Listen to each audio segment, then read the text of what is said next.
such as data analytics, artificial intelligence, and Internet of Things and blockchain to accelerate sustainability while also greening digital system to reduce emissions, e-waste, and energy consumption. These are not parallel or isolated paths, but interconnected processes that must be strategically aligned to achieve sustainable development, consistent with the UN Sustainable Development Goals and the Paris Climate Agreement. We know from recent policy work that green and digital agendas are not parallel lines. They're interdependent forces reshaping production, trade, labor markets, and public governance. Digital technologies enable precision agriculture, grid optimization, supply chain traceability, and smarter compliance. At the same time, digitalization raises its own footprint via energy demand, materials intensity, and e-waste. Put differently, digital is accelerator for climate action, but only if its externalities are governed and its benefits are made inclusive. Philippine and regional discussions frame this as a dual transformation. Synchronizing green transition strategies with rapid digitalization. So research points to several fault lines and opportunities. First, on policy coherence, aligning targets across ministries so that universal data access goals don't undermine energy efficiency or emissions targets. Second, human capital and skills, retooling workers for green and digital occupations with intention to transition and gender equity. Third, trade and industry policy, anticipating how new standards and carbon accounting create both barriers and green windows of opportunity. Finally, governance of AI and data, leveraging machine learning for climate mitigation and adaptation while addressing bias, data gaps, safety, and sectors' own energy use. So across developing regions, these transitions are playing out unevenly. Many nations are still building the institutional, infrastructural, and human capacities to harness digital tools for sustainability. Bridging these divides will require a whole-of-government approach and coordination, long-term investment in innovation systems, and policies that promote inclusive access to green and digital social priorities and environmental realities. So our conversation this morning will engage precisely with these intersections, where data meets development and where climate meets code. Our panel brings together four distinct but connected perspectives, from geospatial and AI applications in agriculture to evaluation and frameworks for scaling innovations, to risk finance systems that deliver faster and fairer resilience, trouver and de finally, résilience et to finalement inclusive pour innovation models that ensure le social modèle justice is not left d'inclusion. behind.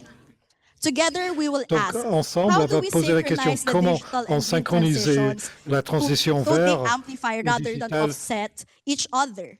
Next pour- is, how et can donc comment innovations ecosystem innovation, become more les equitable? And systèmes, lastly, écosystèmes how do we d'innovation deviennent ensure plus that the équitables global race et for qu'on peut AI and assurer digitalization also la becomes a course race for globale sustainability de and shared IA prosperity? et va nous To aider. achieve these objectives, we will follow a structured but conversational format. I will introduce our four distinguished panelists individually. Then after each, they will have around 10 minutes for their initial statements or presentations. Then once all speakers have shared their insights, I will ask each panelist a follow-up question. Then shortly after that, I will open the floor for the participants here in Clermont-Ferrand and online for question and answers and reflections. For our online participants, please make use of the live Q&A feature on the CVET application. So I will read the top questions on that app. Finally, each panelist will share a 2-minute closing message to summarize their key takeaways. So for specific cases and to make sense of applications of twin transition, let's meet our speakers. So our first panelist is Cristina. She is the head of advisory at the Center for Disaster Protection. So Cristina, the floor is yours. Thank you so much, Jean-Clarisse. Good morning. Bonjour à tous.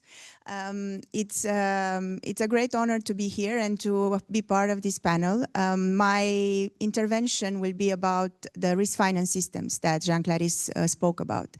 So as she mentioned, I work for the Center for Disaster Protection, and we are UK-based, UK-funded organization. We are funded by the FCDO, but we are an impartial organization, and our role is to work to help countries or other organizations, humanitarian organizations, to better plan and pay for disasters when they happen. So my work and the work of the center is around what we call prearranged finance. Prearranged finance is finance that has been established, that has been set aside ahead of disasters, where discussions about how the money will be deployed have taken place. There is certainty about what is the triggering factor or factors that will deploy that finance. So there is predictability for those that need to receive the finance, that somebody is taking care of part of the response. We are working to also have plans in place to spend the money if it gets dispersed. So it's not just about having the money in, as we call these instruments, these financial instruments that we design for countries or organizations. It's also about having the governance, the enabling factors institutionally, but also simply the plans and the mechanisms to actually reach the people who are impacted, the most vulnerable. So in my case, the digitalization would respond to this second part, to the need to have plans in place that can disperse very, very quickly. There are a number of examples that I have worked on and where this has been critical. And I can name a few, but I think the important part is having digital tools first helps identify the people who are vulnerable. So I have worked in DRC for a number of years, where we were designing the first agricultural insurance scheme for the country. It was a meso insurance product, so we wouldn't design an insurance product that would go door to door, but it would insure a very specific group of vulnerable farmers. And through NFC cards, we were able to identify them and to trace them along the years of them being part of this project and protect them if there was a shock, a crisis that would occur, and they would need to be reimbursed for part of their investment. That NFC card also allowed for something that's very important when we do risk finance, is to also have the proper interventions. So on one side is targeting the people, on the other side is targeting the right response or the amounts that are needed to create continuity in the activity that you're protecting. In the case of these farmers, if we would have just sent them in cash, right, with a car, we've discussed with banks that we could go to them and just show up in the middle of the village and distribute cash, we would have created a lot of conflict potentially, and we would have taken what is already severe inequality even a step further. In having NFC cards, in being able to digitalize this group of farmers and this registry, we were able to put the money on that card so they can safely go and use it, but also include rules of how much should be distributed at different moments in time to reach the exact interventions that were needed for them to replant, for example. So this is a very, very concrete example of how we've used digital technologies. And if you allow me, I would use another one from social protection in this case, and COVID. We've looked at many countries and their responses to COVID. I think it's everybody here is tired almost of hearing COVID. I want to give an example of from Pakistan, that it's one of the countries that was able to be most creative, if you will, and diverse in how they reach the populations, how they identify the needs in a safe space, with people sending SMS from their homes to a number dedicated, explaining that they have a need. They are already part of all sorts of registries, so they could be identified. And then the money came to them in the form of mobile banking that was installed in very remote areas, so that people wouldn't need to walk for 2 hours to get the money and come back home and you know, be at risk of being stolen that money, etc. So it's still about identifying the vulnerable populations and reaching them with the right tools. And maybe I will close by saying that we have for very many years now designed risk finance instruments, and without the plans in place, without this predictability of knowing who you'll reach, and even being able to talk to them after the fact, understanding, was that a useful intervention? Was it enough? How the money has been used, for example, if I'm simply talking about money and social protection, is key to then designing even better interventions. But we cannot do that if we don't know who we reached, and if we cannot reach them a second time at a minimum. Maybe we can go into detail afterwards. If there are questions, I'll pass it back to you. Thanks. Yeah. Thank you, Cristina. Your examples from Pakistan, DRC, and Rwanda make a strong case for digital finance and climate response. So let me follow up by asking, how do we strike the right balance between speed and accountability when using digital tools for crisis finance and adaptation, so that technology empowers rather than excludes the most vulnerable? And my second question is, can you connect, like in 3 sentences, your work in twin transition? So you could answer this on the next round. Thank you. So our next panelist would be Johanna. So she is an economist and evaluation expert whose work bridges innovation, policy, climate economics, and systems evaluation. So Johanna, you have 10 minutes. Good morning, everyone. Thank you very much indeed, Jane, and thank you for the organizers for bringing us together today. Really delighted to be here to explore what I think is one of the most defining challenges for time, how to align, what the alignment or misalignment between sustainability and digitalization. So I'm an economist. I work in the impact evaluation and evidence space, particularly around climate, AI, and tech. And the one question that drives me is what works, how, and for whom. So we've seen there is a great deal of excitement around digitalization, and rightly so. I spent the last 10 years mostly working across East Africa, and I could see how digital tools can change people's lives.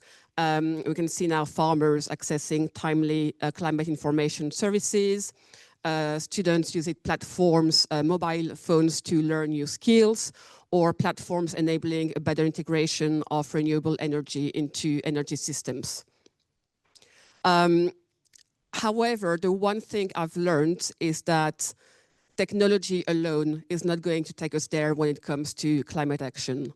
As a matter of fact, technology is not always necessary, and it's never sufficient. Take, for instance, nature-based solutions. If we think of restoring mangroves, they sustain fisheries, they protect the coast, they store carbon, and these often at a fraction of the cost of more engineered solution. Or you can think of something like enforcing environmental regulation on deforestation. It's far less glamorous than using drones, but it can be highly effective. So now when we talk about the twin transitions, we're talking about 2 different forces moving side by side. The digital transition tends to follow a market-driven logic. It thrives on innovation, competition, private incentives.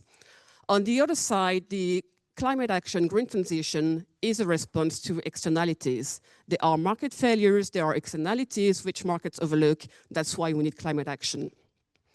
Which means that if we pursue digitalization without having any climate safeguards, we risk widening inequalities and amplifying emissions.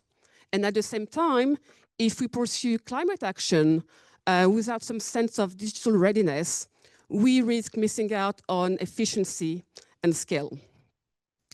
So we can see that those 2 transitions are unfolding across countries. For me, Kenya is one of the best examples, and we've already mentioned Kenya quite a few times this morning. And when we look at digitalization for climate action, there is so much happening, especially around adaptation.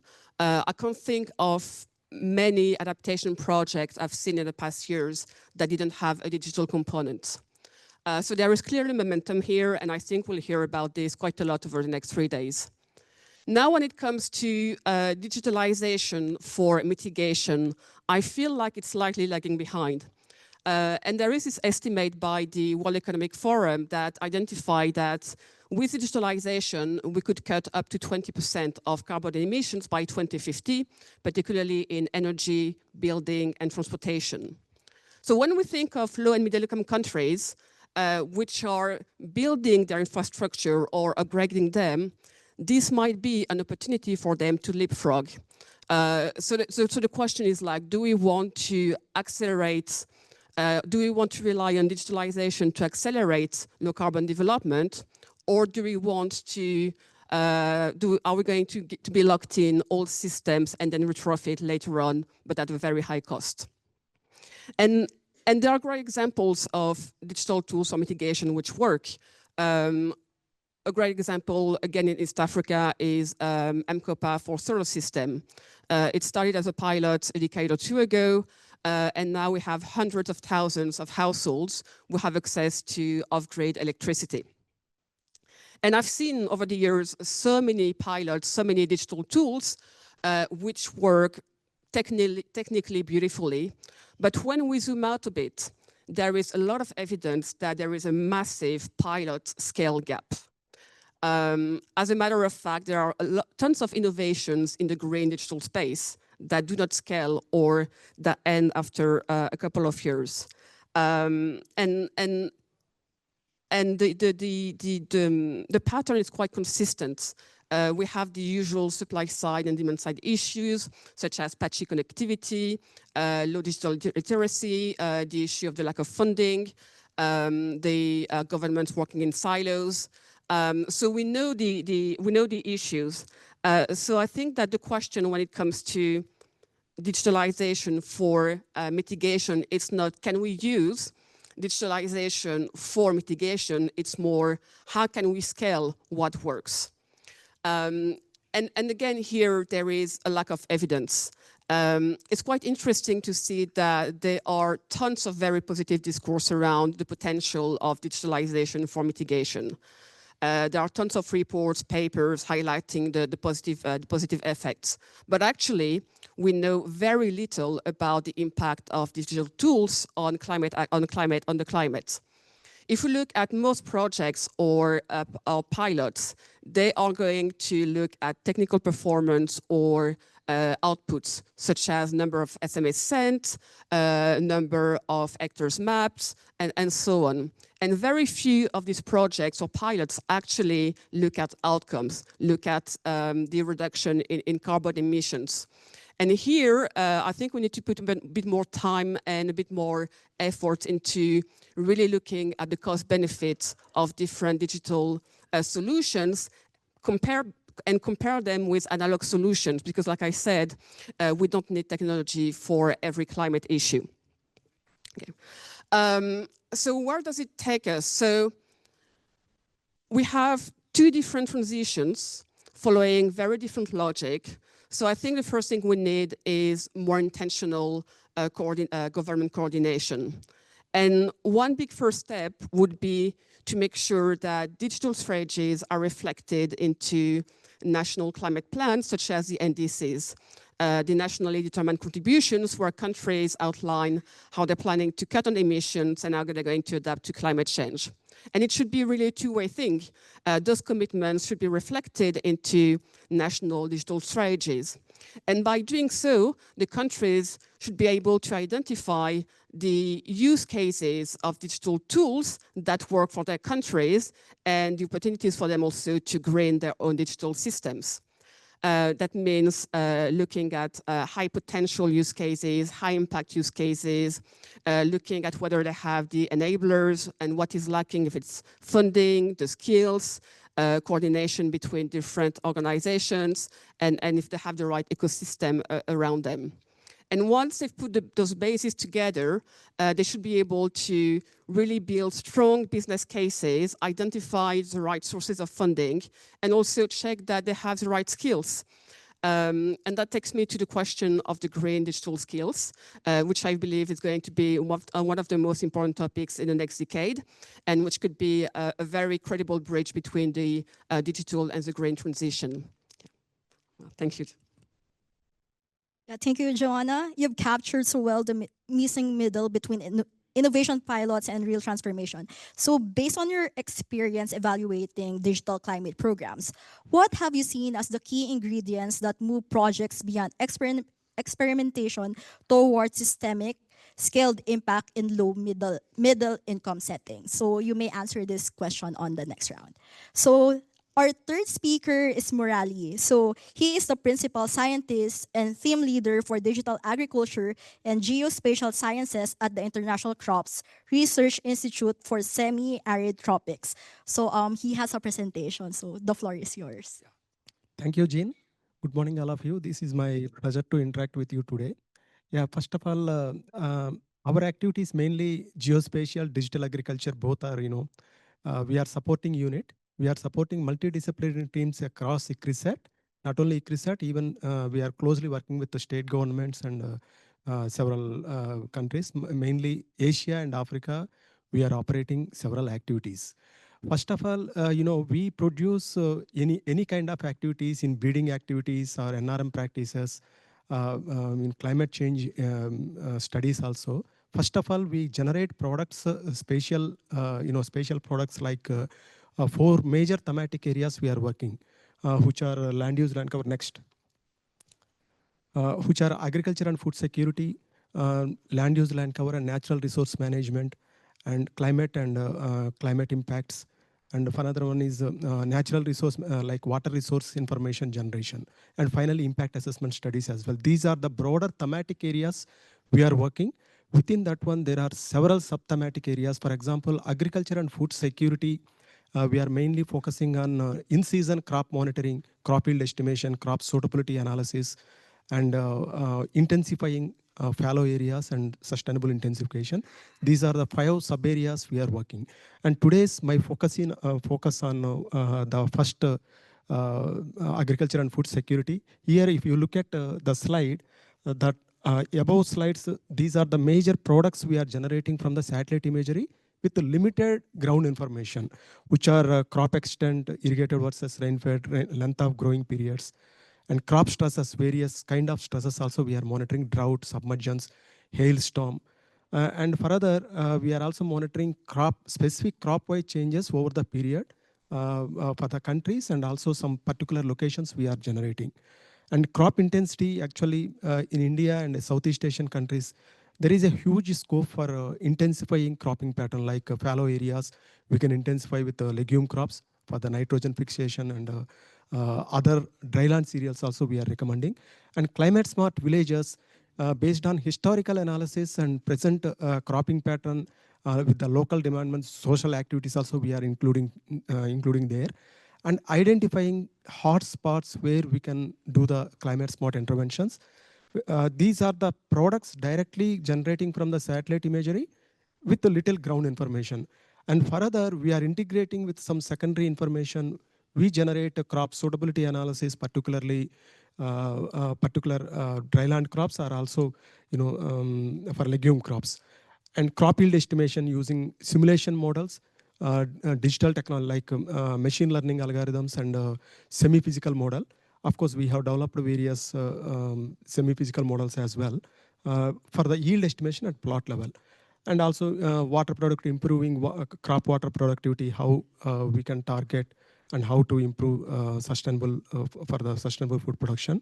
And impact assessment, another one, we are very closely working with the Asian Development Bank, World Bank, and African Development Bank as well.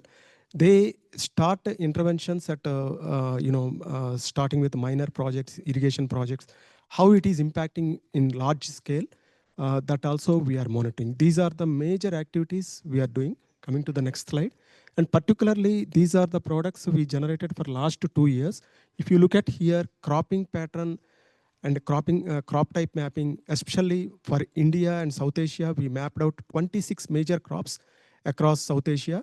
And what are the problems also there, we identified clearly. And based on this information, we are disseminating different varieties and different crop stress varieties as well.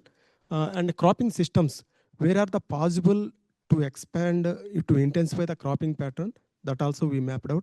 And more recently, actually India is implementing digital crop survey in large scale. Several states already adopted, and Indian government also promoting that. Actually, the name is Digital Crop Survey, but they are using previously nearly 600,000 people. They are collecting statistics information at village level. But there is no correlation between agriculture statistics and irrigation statistics. That's the reason they are trying to implement digital crop survey. Even there are also a lot of limitations are there. Actually, previously, they are doing paper with record, but now they are using mobile applications. But even though that is not fully digitized, but now we promoted actually remote sensing technology. By using remote sensing technology, we can do at plot level, different length of growing periods also we can monitor here. That's what in-season crop monitoring we are highlighting. Of course, I'm not going through other examples, but more recently, crop suitability analysis, especially for dryland area, we are recommending dryland cereals like millet and sorghum crops, in particularly upland where there is a problem with rice. Those areas we are recommending dryland cereals and legume crops. For that also we developed a strong methodologies. And finally, these all products we are integrating with web portals and dashboards for public use and government use also for their decision making. Next. If you look at here, Pradhan Mantri Fasal Bima Yojana project, which is implemented for entire India. Actually, this was done for the last 12 years. Initially, they use index-based crop insurance, but now they are trying to adopt a technology-based crop insurance project, which is based on yield. Of course, index-based, there are several problems are there. 60% of area in India, mostly they are depending upon surface water irrigation. So to avoid that one, they want to implement a technology-based, like using simulation models, semi-physical model. They estimate the yield at a plot level. And ultimately, they are giving results at a village level. Based on this information, they are distributing the premium, paying the premiums to the farmers. Of course, this is most effective one compared to previous methodology, but this one now they are giving to the states implementing this technology with the support of scientific organizations. Next. Of course, these are the products, not only, of course, there are several use cases, of course, you all know very well. There are more than 15 use cases are there where these products, spatial products are very much effectively useful for the sustainable agriculture development and also supporting smallholding farmers. Next. Yeah, finally, in-season crop monitoring, where I am emphasizing, this will give, actually, we use a Planet and a Sentinel to integrating together by using data fusion techniques. We develop a crop type map and a cropping pattern entire season. For example, Kharif season, which starts from June to October. Every 15 days, we are giving statistics. Actually, in Indian conditions, they are growing, the length of growing period, it's varying from planting data especially. 1 to 2 months it is varying. Up to sometimes 2-3 months also it is varying. Starting from June to August. Like that way, these kind of changes also we can monitor very exactly. However, digital crop survey is there where their government is spending huge money, but they are not capturing all the information because they are visiting 1 or 2 times, but the length of growing period is 3 months. The lot of area is missing. So this remote sensing technology will give the precise information for that one. And also you can have a look at, if you look at plot level, actually we've overlaid the revenue boundaries, parcel boundaries. Each parcel boundary, if you look at the down, wherever you can click, each parcel level land use or crop extent maps will areas also will get. So paying the premiums or giving some subsidies to the farmers, welfare schemes also implementing, this plot level is really crucial for the government. Per season, actually government, actually they are South Indian, a few states they are implementing Raitu Bandhu, Raitu Bharosa, where they are saving nearly 3,500 crores in a season. They are saving. Like these kind of savings are there. Next. So ultimately, we develop geospatial products at various scales, and we are integrating with dashboards as well.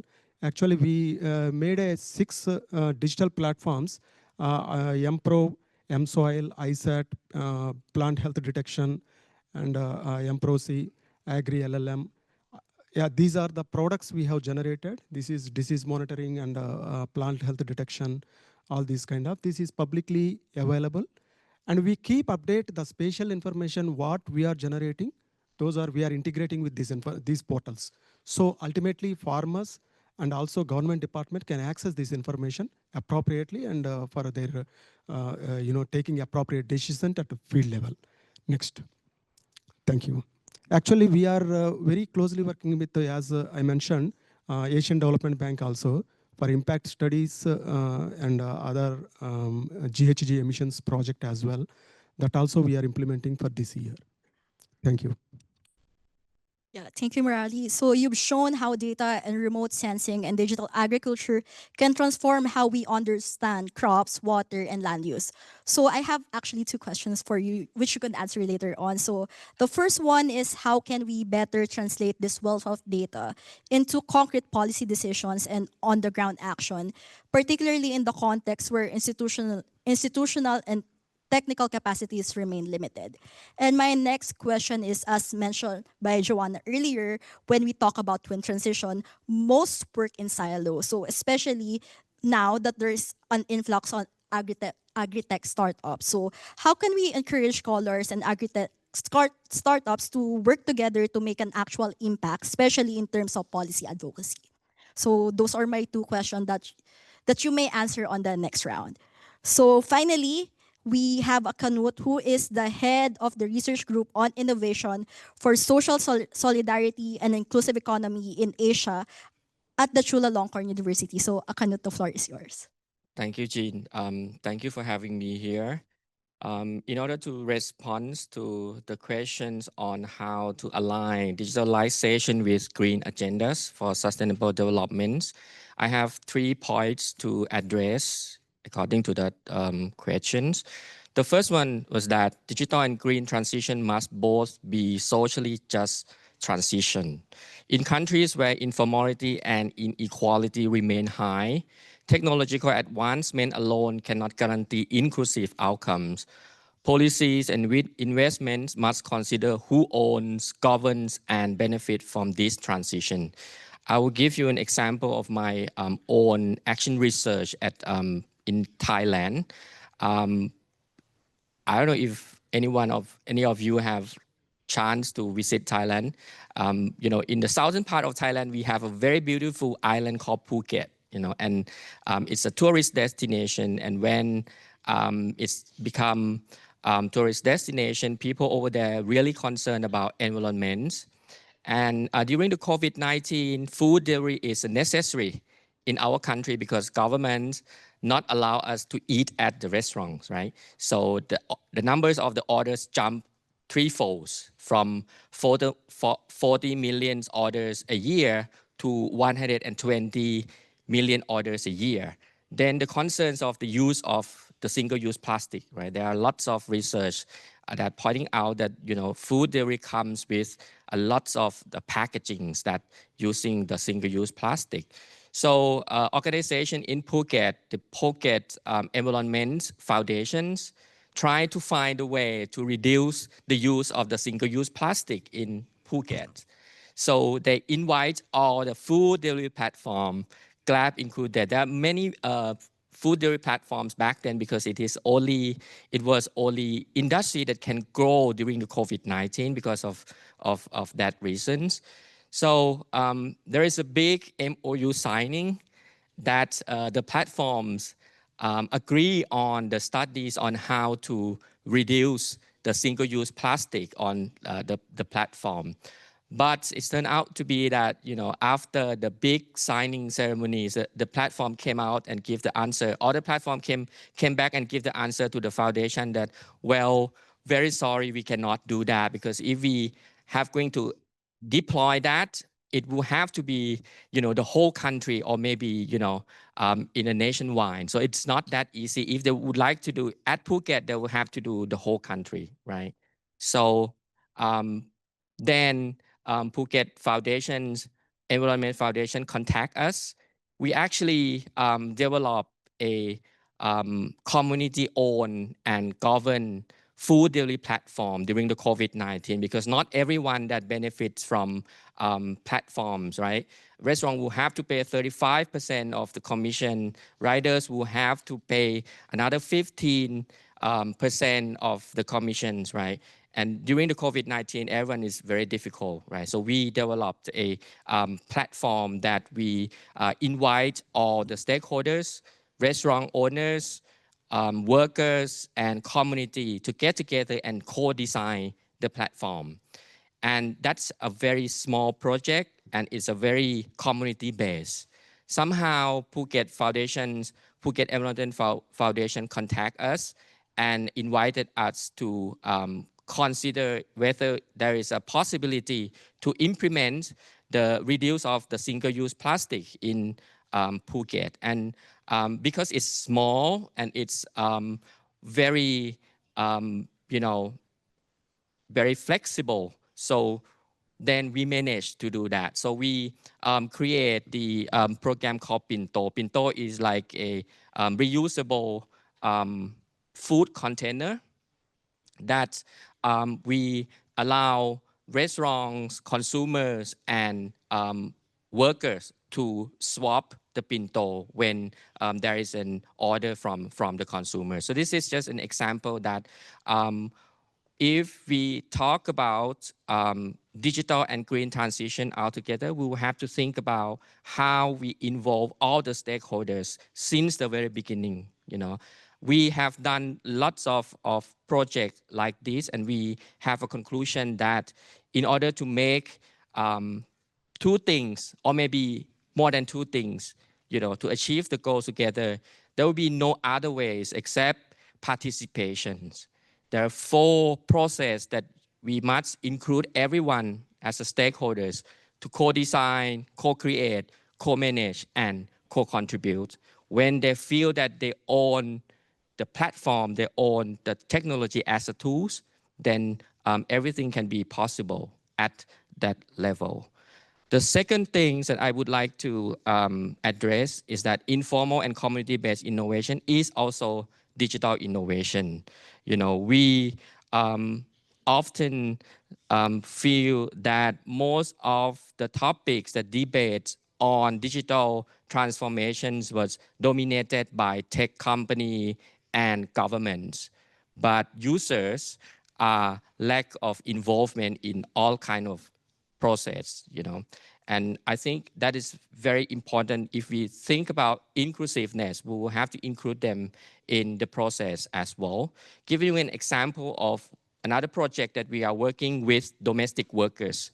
Domestic workers right now, there is an application, all kind of application that allow domestic workers to participate in. And again, the commission was quite high, 25%, like 1/4 of their income will have to go to the platform, right? That's very high. So since we doing that food delivery platform, then a group of domestic workers approached us and asked us they would love to have their own platform that they don't have to pay that much of the commission. So we working with them right now. We still on the process of working with them. But giving you an example of how difficult and how hard to make it very inclusive, right? So we would love to have domestic workers making the decision in every process. So at the very beginning, we will have to explain all the technical term that is very difficult for them to understand. For example, what is the difference between mobile app and web application that can use on the mobile responsive web application, right? Only this topic alone, we spent around 3 hours to make them understand. And that's a very wonderful process, I would say, because it really make them understand, and when they get all the information, they can consider by themselves which way they would go, right? Because it's involved with cost and operating costs and many things, right? So that's giving an example. And my students, the one that in charge for the user interface and web making, they was frustrated. They said, why we spend too many hours on, this process? We just want to know what to go, and then we can work right away.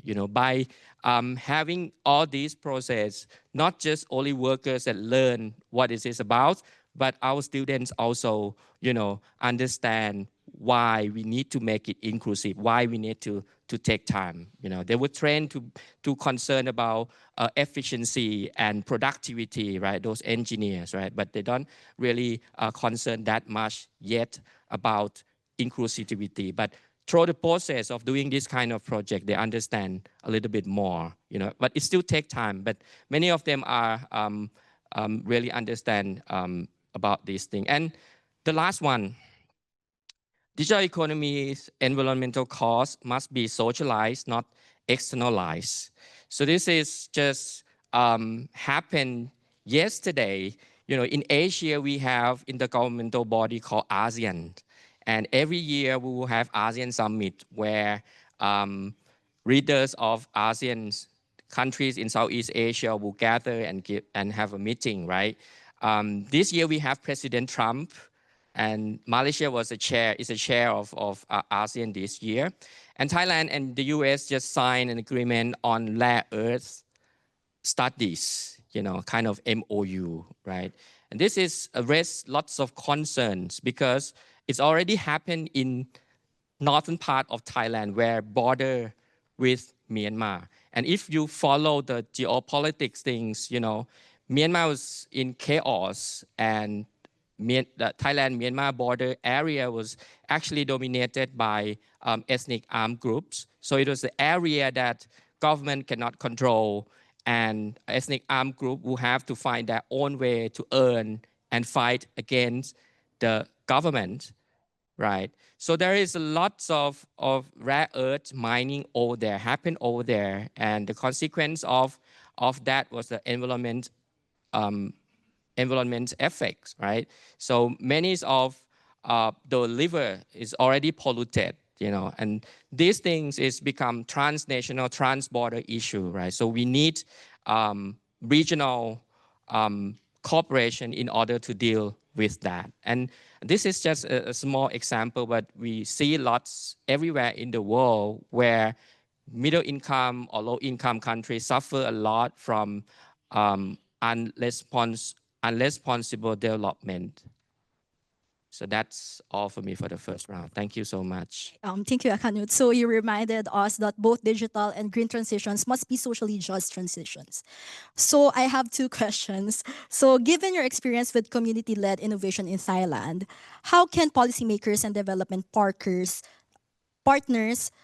co-create and embed co-creation and local ownership into digital and green transition strategies so that communities are active shapers, not passive recipients of change? Are there specific projects maybe other communities could look at for best practices? And my second question is when we talk about environmental, social, governance compliance or ESG, in the Philippines, we mostly target larger corporations rather than the MSMEs. So however, MSMEs do not have a lot of capacity to access sustainable packaging, as you mentioned in Thailand as well, maybe it's the same case in Thailand, to adhere to the guidelines of ESG. So hence, how can we assist these MSMEs to be more sustainable given their size and capacity to follow the ESG guidelines? So you may answer these questions on the next round. So going back to my questions earlier, so let's go back to the questions I posted to the panelists. So first we have Cristina, so I'll just repeat the question shortly. Very briefly, so how do we strike the right balance between speed and accountability when using digital tools for crisis finance and adaptation so that technology empowers rather than excludes the most vulnerable? And how can you connect your work to twin transition? Thank you very much. Yeah, indeed, the work we do and the work I do at the Center for Disaster Protection is about adaptation through crisis finance and better crisis finance. And because I'm an actuary, I cannot not talk about insurance for a while here on the adaptation topic. So, you know, in many of the places where risk is now increasing, disasters are more frequent as a result of climate change. There is this concept of uninsurability that's on the table. And this actually means that there are places or people who cannot be insured with no, whatever the price they were willing to pay, they cannot be insured. And this is something we are strongly fighting against with evidence, with the work we do. And I think digitalization and the ability, as my panelists actually showed, to monitor and collect the data about, for example, yields in areas that are remote and couldn't be used to create the risk models that are needed in some of these contexts was and remains a barrier, but it's a barrier that is now smaller and smaller. And being able to have now risk models, as I said, in places where the insurance companies were not able to go, is allowing for those products and that kind of protection to exist for people. Another aspect that is very important is you have an insurance product, it has a price, but that price can be prohibitive if you don't have the option to reduce your risk, right? Or to demonstrate that you are actually actively reducing your risk as a policyholder. And digitalization and digital tools can help with that. For example, imagine you have a way to, as a farmer, to show that you are following the right weather patterns and that you are acting at the right moment to plant or if there is irrigation options and you are taking the measures you can at your level to reduce the risk. This would make any protection, any financial protection more available to you and more accessible from a price perspective. And this also is empowered very strongly with digital tools. I have seen in Zambia an example that I keep on giving because it's really interesting. We were going in the field and visiting some communities of farmers, and there was this community that had what we call manual weather stations, and that is really just a tube that has a level of water, and somebody from the community, which was designed as a community leader for that part, was going every day and measuring or calculating what is the level of water in that tube, and then would go back home and tell the farmers in that area, which was quite vast area, by the way, you can now plant, it's safe. In this window of time, you can plant. Now, imagine if that person was empowered with a bit more of technology tools, the same person, the same ownership for the community, the same leader would pass the message, but instead of passing it for an area of several kilometers, he could go either push a message to people in a quicker way, or it could be even more personalized for different parcels. So I think on the adaptation side, there is this link to availability of financial protection, but also of showing how we can reduce the risk. Now, I really like the point that Akkanut made about inclusivity. And not leaving people behind. We are also actively working at including communities in the products that are designed. It's, as I said, about financial protection in our case, but using technology to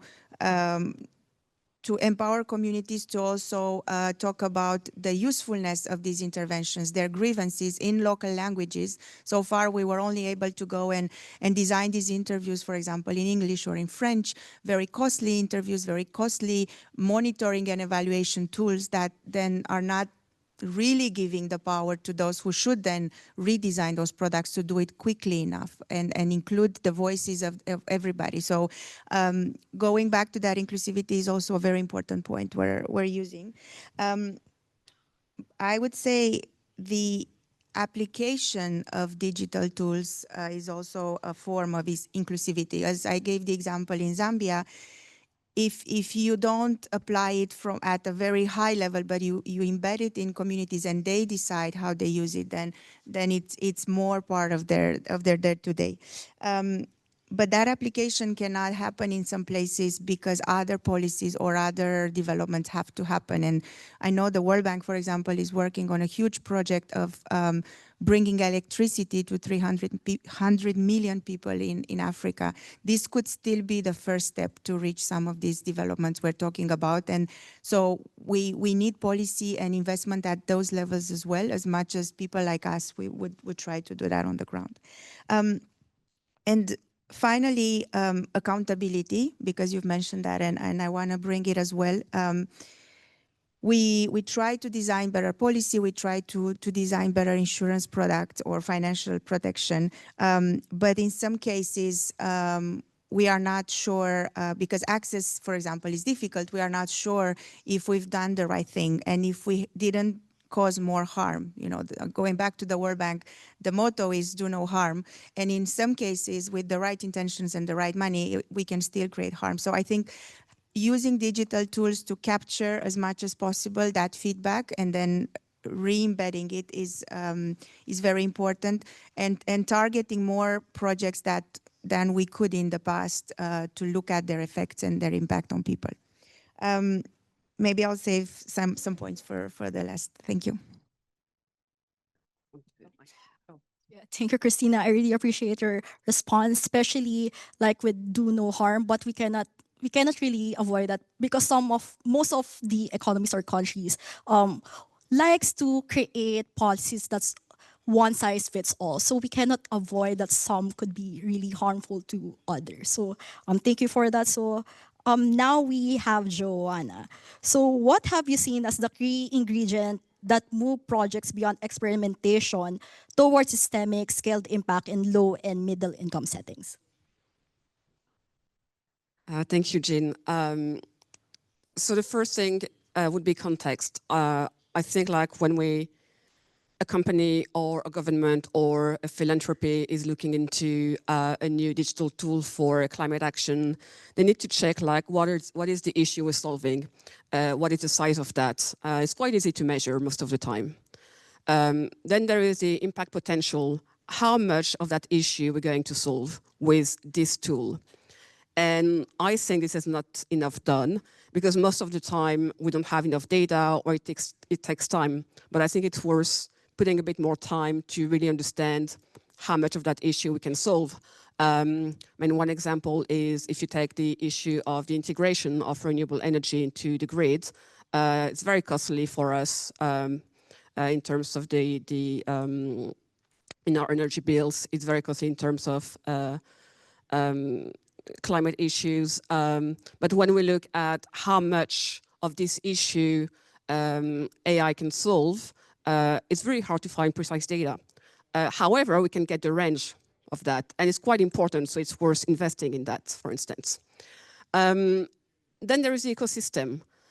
You can't really scale if you don't have the ecosystem to support this in innovation. So by system, I mean funding, partnerships, skills, and so on. And funding is very important, especially so you can have innovations relying on international donors. We know that's going to be a major issue in the next decade, at least. Then you have innovations which are a mix of public-private partnerships, and then the question becomes monetization. So to scale, you need to, when you start thinking about a pilot, how am I going to be able to monetize the tool? And then you can look at two different types of innovations. If we're targeting low-income populations, what I've seen is that it has to be low-tech. And we need to make sure that we're using the right language, the right tools, the right technology to make sure that the populations with potentially low reading skills or literacy can fully adopt and use those technologies. When we're looking at more infrastructure change, such as energy systems, it's slightly different. And in this case, I've seen that we moved from pilot to national policy when there was a really strong partnerships and a lot of conversations between the government and research institutions or private companies. But the condition for that was that the government agency or the energy operator had people who understood the language, the tech language, because there is always a trust issue. So you see, if you don't have anyone who really believes that we can change the energy system, the transport system, who doesn't understand the technical concepts, adoption might be more problematic.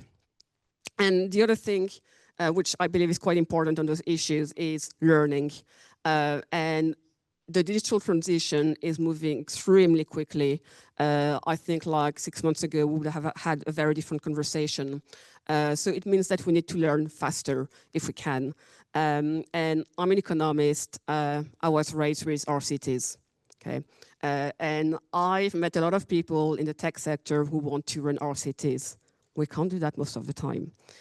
So we need to be a bit open-minded collectively and embrace other methods. And we have an amazing toolbox as economists. I think we need to talk more about them, so we can use A/B testing, we can use contribution analysis, and really try to ask the difficult impact questions. And I feel like a lot of people in this field are a bit reluctant to ask those questions because they may discover that sometimes tech is not a solution and analog solutions are more efficient and more cost effective. But I think we really need to be asking those difficult questions and use the relevant methods. Yeah, thank you, Johanna.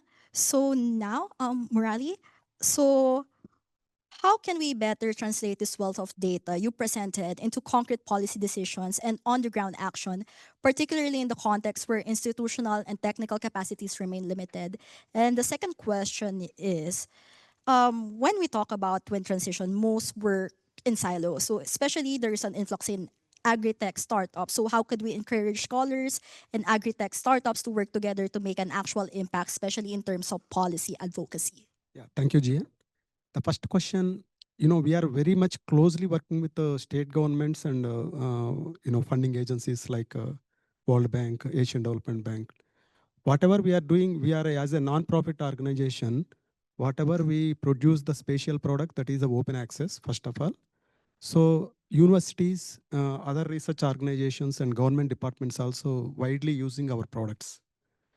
That is the first thing. And also, specifically for implementing some schemes, they are giving some kind of projects to the ICRISAT.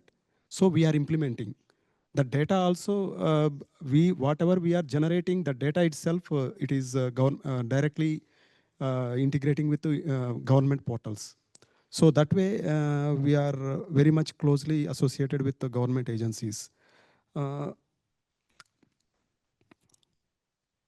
another question actually, that is agri-tech startup companies. Actually, crop area, for example, previously they are using digital crop survey, where actually they are using mobile applications in large scale.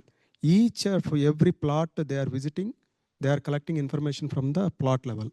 But even that also, it is more than 30%, 40% errors are there, because people are not going. Previously, actual digital crop survey and manual survey, there is no difference, because people are going there, revenue officers or extension officers, they are visiting field and they are collecting information, whether it is paper or mobile.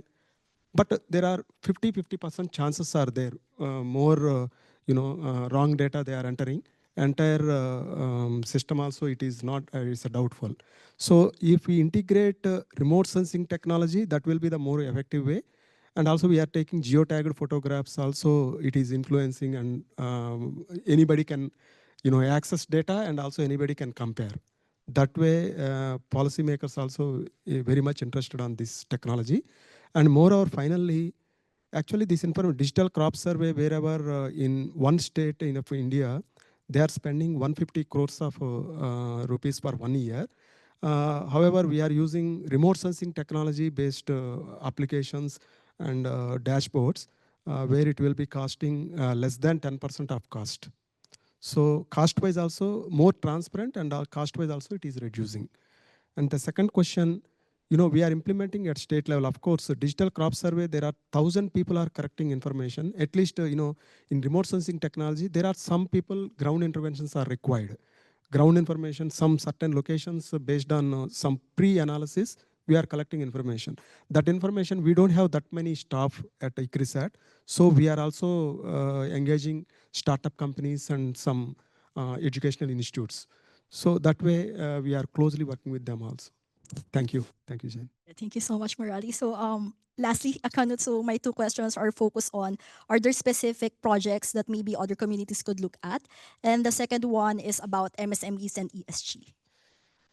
For the first question, I think I would answer in a very broad idea. I think ideally, what we need is that we need government that understand the landscape of digital and environmental transformation and recognize a new possibility of ownership and governance.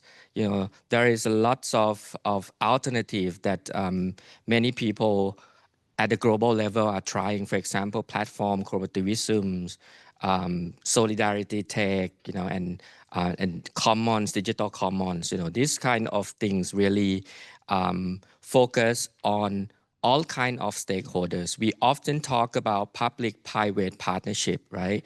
The model that should be supposed to be public, civic, and private partnerships. All stakeholders get together since the design of the policy. But this is very ideal. Everyone wants it, but it is very difficult to do so because, government, including my government, obsessed with finding the new S-curve, talking about growth and that kind of thing, right? So we have to change the mindsets of the government, which is not an easy thing, right?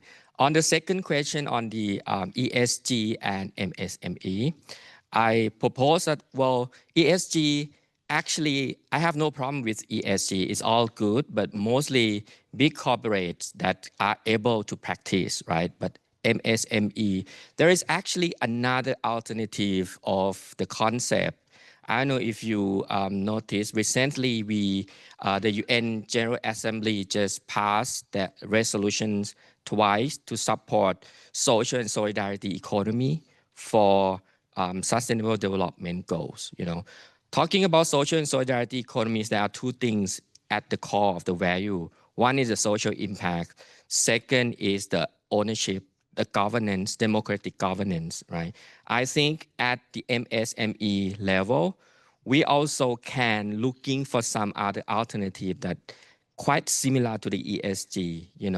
We put stakeholders over shareholders. We put people over profit, and we celebrate collaboration rather than competitions. So that's my response to your very difficult questions to answer. Thank you, Jean. Yeah, thank you so much, Akkanut. So thank you very much to all our panelists for those thoughtful insights. So at this point, we'll open the floor for questions from the audience. So we'll collect about 3 questions at a time from those here in the auditorium, and then we will invite the panelists to respond. So for on-site participants, kindly state your name, your organization, and to whom your question is addressed. So any questions from the auditorium? So sir, please. Sir, on the gray with scarf. In the middle.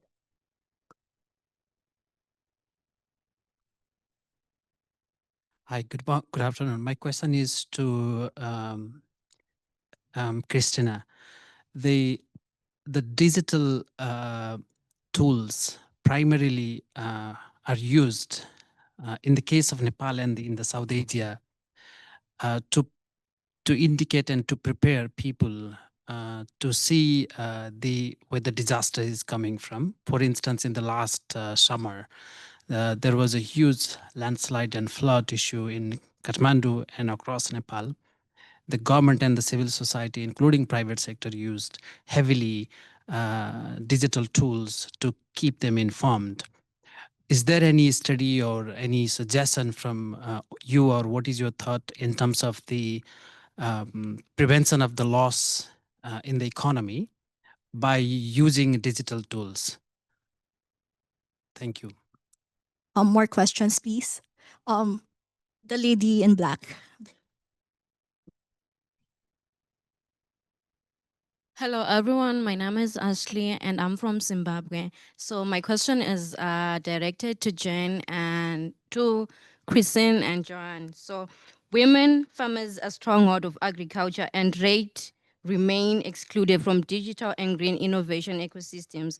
What policies or models have proven to be effective in bridging digital gender divide while advancing climate resilience livelihood? Especially, you said you're working with Kenya and Malawi. It's like closer to home because I'm from Zimbabwe. Thank you. Okay, thank you. One more question for this round. So if none, I'll read one from the platform.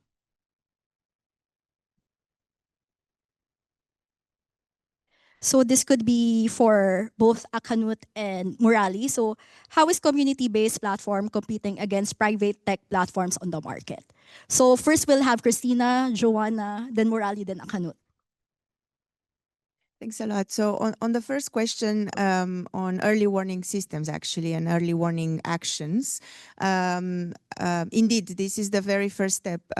Your phone ringing or a form of digital alert coming to you, telling you there is something imminent happening. So you should run, protect yourself in place where you are.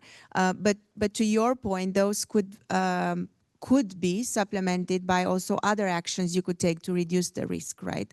I have seen in the UK, there is a public-private partnership called Floodry. And because flood in some areas in the UK is uninsurable and it needed this kind of solution, there is this company that is offering protection, so insurance, etc. But it's also going literally door to door to people who could reduce the risk and teaching them ahead of time what to do, measures that are so simple, we don't believe they are not communicated at scale. For example, lifting your appliances or putting them on some sort of platforms, which would allow them to not be broken immediately if a level of the water is, there is some water, but is not a catastrophic event.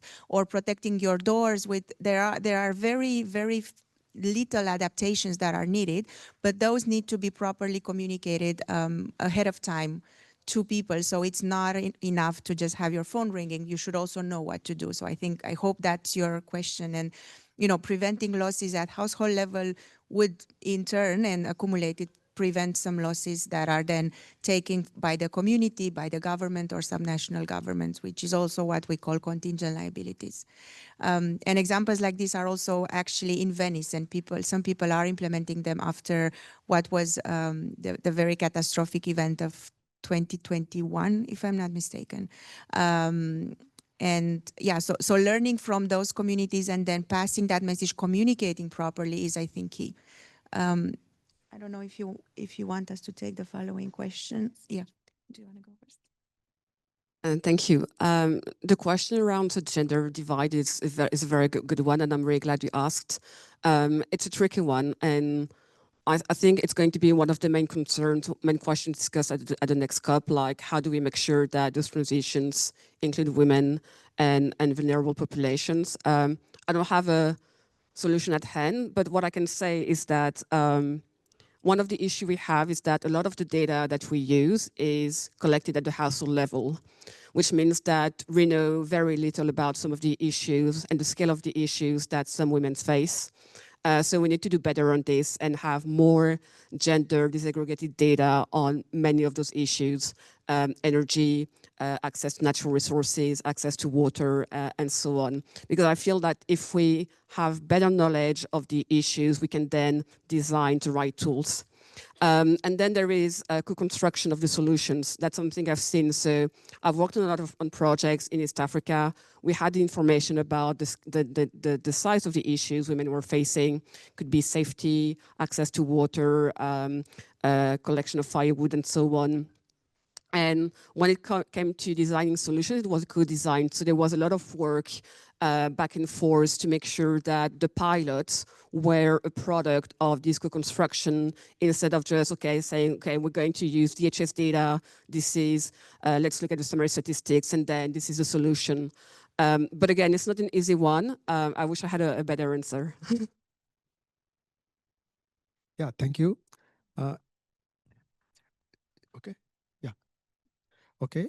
My question is, you were asking about how tech companies, we are closely working with them, Yes, each of every project we are working with the government and also tech companies as well. For example, recently, last 5 years, we are closely working with the Asian Development Bank and World Bank. And we are implementing projects in several countries like Pakistan, Bangladesh. Now Bangladesh we are implementing. Actually, whatever we are developing the methodology, we are conducting several trainings for the state government people and private companies. So 1-2 years we are working and closely with their support. And after that, they are continuously, these tech companies, they are implementing at country level. And similar way, World Bank also, they have conducted in Tunisia, in African countries, for example, USAID also supporting very well. And several countries, we have done similar kind of practices. Now successfully, tech companies and local governments, they are implementing crop insurance projects and crop monitoring activities at large scale at country level. Thank you. Thank you for the question. This is the most asked question that I face about the competition with the big company. And to be honest, we cannot compete with them. But let me tell you a little bit more when we talk about we are not compete with them, because our main objective is just to solve our own problem. We exist not because we want to beat them. We cannot do that, right? But we just would like to coexist, giving alternative for workers, restaurants, and consumer in case of food delivery, right? So that they can have alternative, right? And it's happened almost every community that we operate our system, where both restaurants and workers are both work on the commercial platform and work on our platform, right? There is no regulation that they can only work on ours. They can work on both, and we don't mind if we will gone because we just would like to offer alternative, right? Another question that I got a lot is that what is the sustainability of this kind of project, right? And when people talk about sustainability, they really mean the financial sustainability. They believe that we're gonna make profit so that we can survive, But our model was actually looking beyond profit. We're looking at the level of benefit, which is more than profit, right? The models run like this. We find the operating costs. And for example, if one transaction costs about $1, which is actually a lot lower than that. Give you an example of if the cost is $1, stakeholders will have to get together and agree, like what is the fair contribution that they think they would contribute. Restaurant may would like to contribute 50% of it, workers 10% of it, the rest would go to the consumer, and it's depend on each location that operate, right? So it's really depend on themselves, and even it's don't really make profit itself, but people benefit from having it and willing to pay. So that is sustainability in my sense, okay?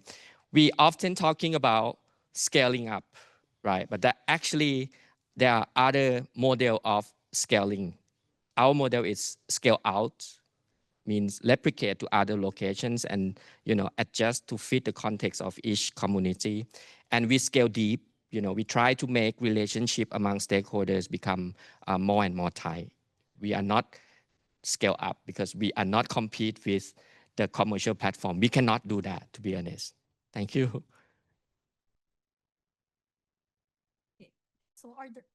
So are there more questions from the floor? So if not, we would like to invite each panelist to give a 2-minute closing remarks before we move to lunch. Thank you. So I was thinking if I should answer the question about the gender divide.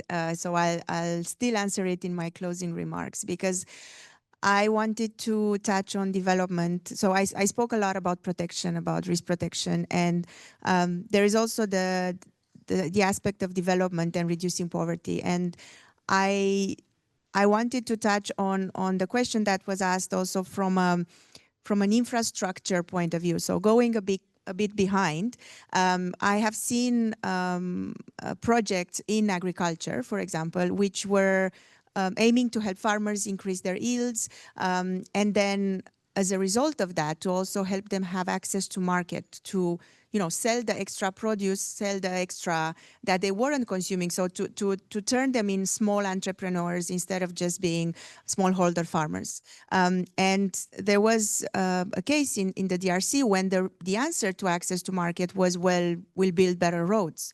They are missing roads to get to market, and so that's what we'll build. This is on the green agenda topic. It's clearly it has a big environmental impact, but also politically there was no consensus of where the roads should lead. It was an area that was bordering several countries, and the local governors were not agreeing on which one should be prioritized. You can also imagine the costs of those roads and infrastructure. So, in a way that was dealt with, but there was still a failure of giving access to market in an appropriate way to people.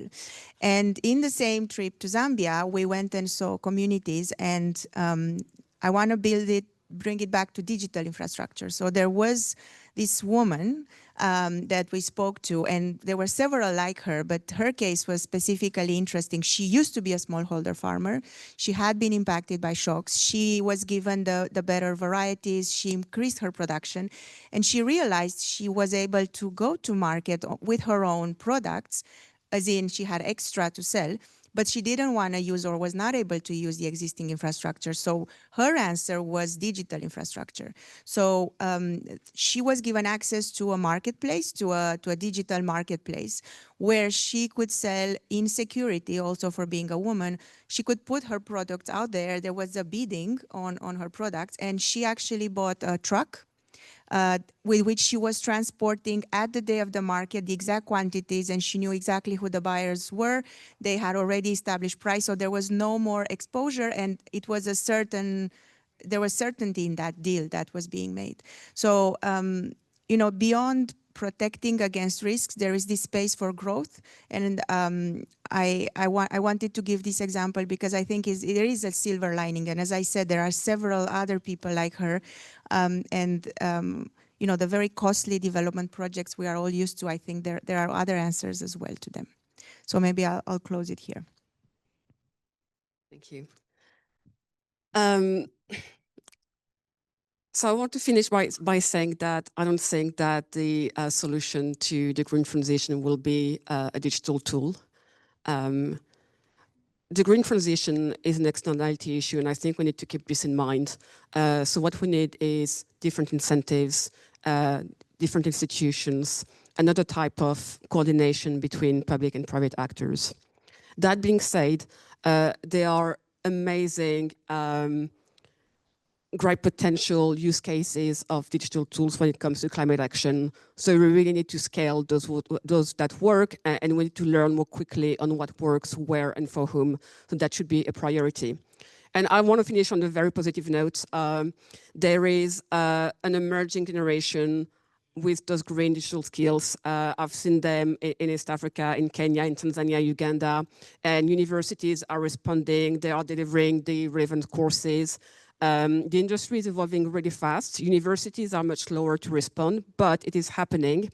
And again, those skills could be a very serious bridge between the digital and the green transition. Thank you, Jane. Yeah, digital agriculture and geospatial intelligence is not only just for the tools. This is instrument. Actually, digital technologies are instrument for sustainable agriculture development, and also this can be the one of the important thing to minimize the state expenditure on agriculture also, and a transparent way. The national statistics also can be generated a timely manner. That way, this will be very helpful for the state governments. Thank you.